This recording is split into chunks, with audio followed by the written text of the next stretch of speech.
কে সংক্ষেপে আমরা কি বলি বলতো? ডোন্ট। আবার কি হবে? ডিড নট কে সংক্ষেপে আমরা কি বলি বলতো? আবার বলো, আবার বলো, ডিডন্ট। আচ্ছা, শ্যাল নট কে আমরা সংক্ষেপে কি বলি বলতো? শান্ট। আবার বলো, শান্ট। যদিও আমরা শ্যালের ব্যবহার করি না, এটা আমরা এখন আর দরকার নাই, তারপর শিখে রাখো শান্ট। উইল নট কে আমরা কি বলি বলতো? ওন্ট। আবার কি হবে? আচ্ছা, তারপরে ইজ নট কে কি বলে বলতো?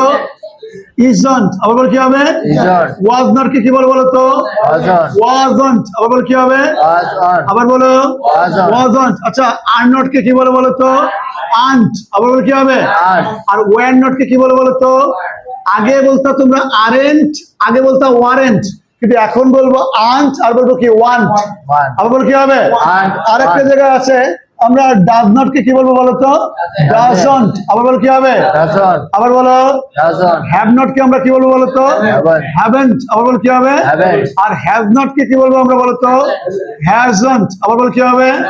আবার বলো, এবার আমার সাথে বলো, does not doesn't.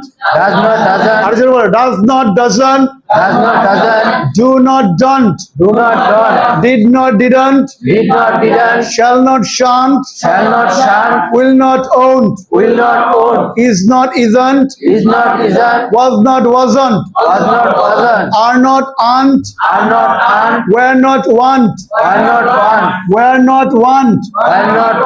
have not haven't, has not hasn't,